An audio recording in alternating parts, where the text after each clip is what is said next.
ఇదిగో ఇక్కడ ఆపు.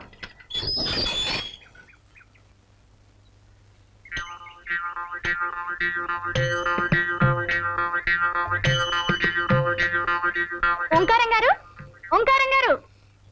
ఇంకు బాబు. ఓంకారం గారు ఉన్నారా అండి? నేనే రాయి ఓంకారాన్ని. భలేవారండి, పెదవేళకులం మీరును. ఆయన మొహం ఎక్కడా, మీ మొహం ఎక్కడా? ఆయన బ్రహ్మజ్ఞాని. కళ్ళల్లో కళ్ళు పెట్టి సరిగ్గా చూడాయన. ఆ అజ్ఞాని నేనే, ఓంకారాన్ని. అవునండి, మీరే. అదేంటి మీ మొహం కుంపట్లో కాలిన కుమ్మంకాయలు అయిపోయింది? ఉన్నాయనా, ఇల్లు కాలిపోయిన వాడిని నువ్వు చూసుంటావు, ఒళ్ళు కాలిపోయిన వాడిని నువ్వు చూసుంటావు, అతి భక్తితో కాలిపోతున్న వాడిని చూసావా? అదేంటండి? అవును, అది నేనే. అంటే మీరు వరద బాధితుల్లాగా భక్తి బాధితులు అన్నమాట. సూక్ష్మం గ్రహించావు నాయన. విభూతి పట్టీలు నువ్వు సుందరేశుల్లా ఉన్నావు. నీకు భక్తి ఎక్కువ అనుకుంటాను. అద్దెకి పైకి వస్తున్నావు, ఆర్తి సమయంలో మాత్రం కిందకి రాకు, అలా అయిపోతావు. హారతి ఎప్పుడెప్పుడు ఇస్తారండి? ఎప్పుడు ఎప్పుడు ఇవ్వరాని అడుగు. ఏమండి, అక్కడ పూజలు మానేసి ఇక్కడ మంతనాలు ఏమిటండి? మన ఇంటికి అద్దెకి వస్తానన్న వాళ్ళు వచ్చారే, మాట్లాడుతున్నా. వచ్చేసారా బాబు? ఈ పూటే వచ్చేస్తామండి. అబ్బా, ఆ మాట కూడా మంత్రంలా ఉంది కదండి. చేతికి శూలం ఇచ్చేస్తే అచ్చ కుమారస్వామిలా ఉంటాడు. బాలమురుగన్, అది చూసా కదా అద్దెకిస్తానన్నావు. హారతి తీసుకోనైనా? పర్వాలేదండి. తీసుకోనైనా? పర్వాలేదండి. తీసుకో.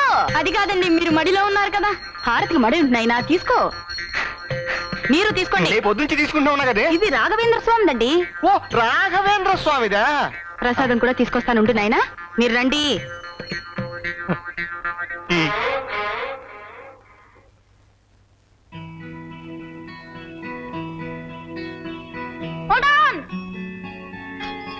కొంచెం ఆగుదో. అదేమిట్రా, ఇల్లు రెడీగానే ఉందన్నావు, ఇవాళ చేరిపోతున్నావు. అంతా రెడీ అయింది, కానీ మనం చెట్టు మీద వాలే ముందు కొంచెం కావు కావు మనాలి అంతే. ఏమిట్రా? నేను చెప్తా కదా. ఉచ్చాయ రాఘవేంద్రాయ సత్యధర్మరతాయ చ భయతాం కల్ప వృక్షాయ నమతాం కం. మీరు తింటారేమిటండి? ఎవరిలాగా బాగుందో లేదో చూస్తున్నానే. రథవ కక్కుర్తి మీరును. జయ రాఘవేంద్రాయ సత్యధర్మరతాయ చ భయతాం కల్ప. ఇతనేనండి చంద్రశేఖరం అంటే. అఖిలాండేశ్వరి గారు, చిరంజీవ ఓంకారేశ్వరరావు గారు, సుఖీ భవ. ఆది దంపతులు. చక్కగా నామాలు పెట్టి చేతికి శంకు చక్రం ఇస్తే అచ్చు వెంకటేశ్వర స్వామిలా ఉంటారు కదండి. బాలమురుగన్, పెరియాల్వార్, పెరియాల్వార్, బాలమురుగన్, ఇద్దరు దేవుళ్ళు మన మేడ మీద వెలుస్తున్నారే. నిజం. చూడు నాయనా, మీకు మడి ఆచారాలన్నీ పూజలు పునస్కారాలు ఉన్నాయని బాలమురుగన్ చెప్పాడు. చాలా సంతోషం. ఇంకా దేవుడి పటాలు అవి కావాలంటే కిందకొచ్చి తీసుకెళ్ళండి. ఏనాయనా? అలాగేనండి. ఆర్తిస్తాను, రండి. పదండి. పైన గది చూపించి తీసుకొస్తానులేండి.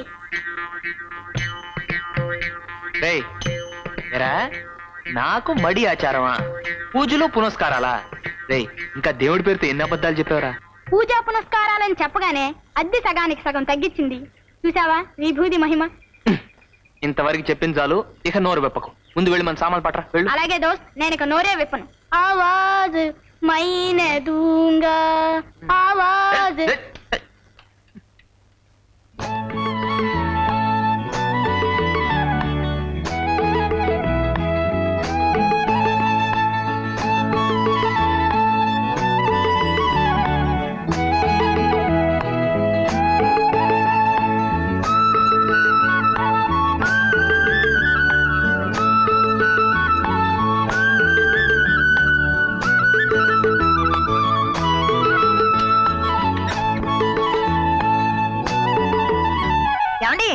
ఎండాలు ఓనర్కు వచ్చేస్తుంది, అదేమిటి అప్పుడే వచ్చేసావు?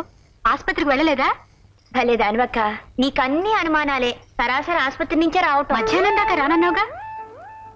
అసలు ఏం జరిగిందంటే అక్క, నీళ్ళేమో చీకటితోనే వాళ్ళ నాన్నగారు పట్టేశారట. డాక్టర్ గారేమో ఇవాళ కూడా రొట్టె పాలు ఇవ్వండి, పచ్చు రేపెట్టొచ్చు అన్నారట. అందుకని మధ్యాహ్నం భోజనం చేసి 2 గంటలకు వచ్చేయమ్మా అన్నారు వాళ్ళ అమ్మగారు. పాపం వాళ్ళ అమ్మగారికి తెలియదేమోనమ్మా. విజిటింగ్ అవర్స్ సాయంకాలం 4 o'clock నుంచి 8 o'clock వరకు అనుకుంటాను. ఇది చాలా కష్టమైన కానుపులేండి, ఎప్పుడైనా వెళ్ళొచ్చు. సర్లే, ఇవి తీసుకెళ్లి రంగనాథం గారింట్లో ఇచ్చేసి ఇంకేమన్నా అవసరం ఉంటాయేమో కనుక్కో. అలాగే. మళ్ళీ అటెక్కడికే?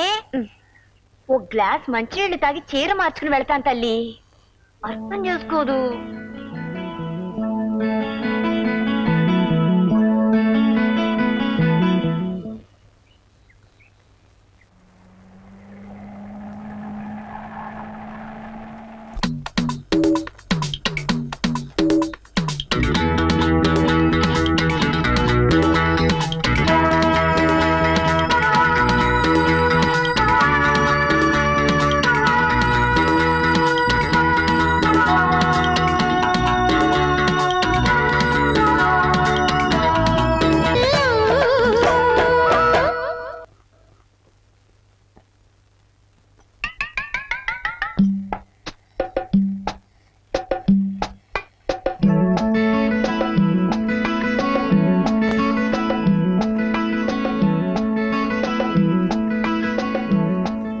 మీదే కదండి?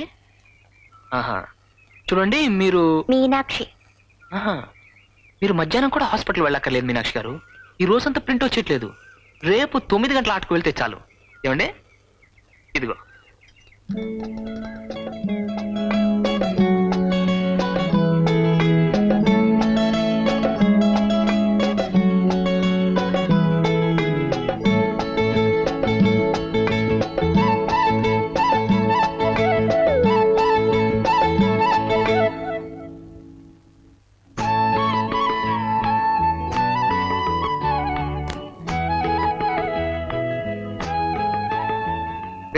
ఎక్కడికి రా?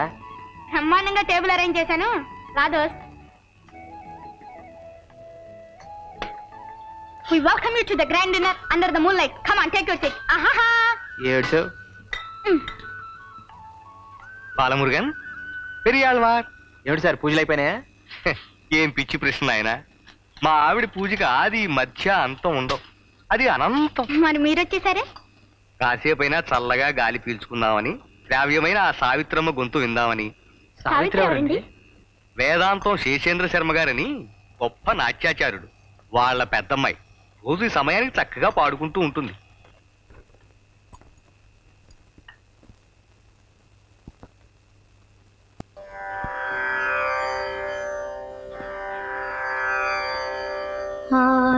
ఆత్మాత్వం గిరిజామతి సహచరా ప్రాణా శరీరం గృహం పూజాతే విషయోపభోగరచనా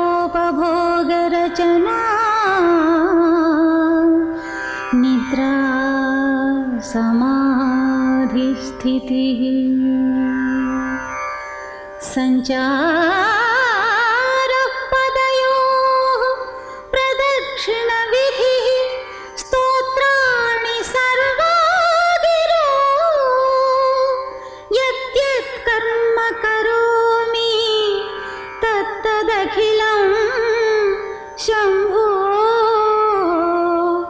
తవారాధనం.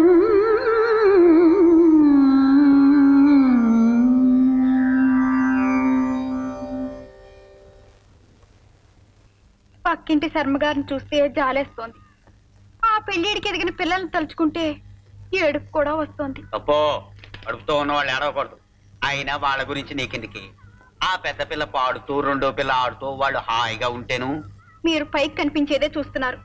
వాళ్ళ పెళ్లిళ్ళ గురించి ఆ తండ్రి ఎంత బాధపడుతున్నాడో మీకేం తెలుసు? ఏమిటో మనం వైష్ణవులు అయిపోయాం గాని, లేకపోతే మా తమ్ముడు శటగోపానికి ఇచ్చి చేసేవాళ్ళం.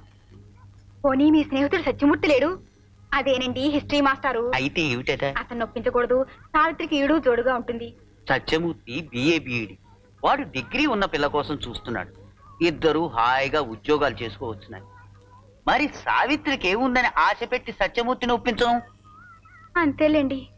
ఆ 7 పిల్లలందరికీ పెళ్లిళ్ళు అవుతున్నా వీళ్ళు మాత్రం స్వాచ్ఛిని కోసం ఎదురు చూసినట్టు చూడాల్సిందే. రాజేశ్వరికి పెళ్ళైపోయింది తెలుసా?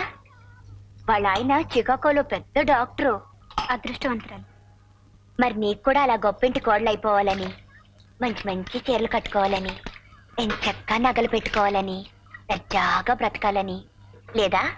నా సంగతి ఎలా ఉన్నా నీకు అలాంటి గొప్ప సంబంధం చూద్దాం, ఘనంగా పెళ్లి చేద్దాం, సరేనా? సర్లే, మీరు చూడాలనుకున్నా ఆ చేసుకునేవాడు నన్ను ఎలా చేసుకుంటాడు? నాకేమన్నా డిగ్రీయా బొగ్రియా? అత్యవసర చదువులు, తిండికి పండికి చాలని బతుకులు. మన అదృష్టం బాగుంటే మనల్ని అర్థం చేసుకునే వాళ్ళే దొరుకుతారు, మనల్ని సుఖపెడతారు. దొరకపోరు, దొరుకుతారు. త్యాగరాజు గారి గుడిలో నిర్మాల్యం తీసే పూజారి నీకు, కూచిపూడి అగ్రహారంలో ఉన్నట్టు వంగం చేసేవాడు నాకు దొరుకుతారు. గంతకు దగ్గ బొంతలు. ఏమిటే ఇవాళ పెద్ద పెద్ద మాటలు మాట్లాడుతున్నావు? లేకపోతే ఏమిటక్క, మనది ఒక బతికేనా? పొద్దు లేచిన దగ్గర నుంచి నీకేమో గొంతు అరిగేట్టు సరిగమలు గిరిగమలు, నాకేమో కాళ్ళు విరిగేట్టు దద్దితేలు దిద్దితేలు. ఇవన్నీ మనకెందుకు పనికొస్తే చెప్పు? అర్థం చేసుకోరు.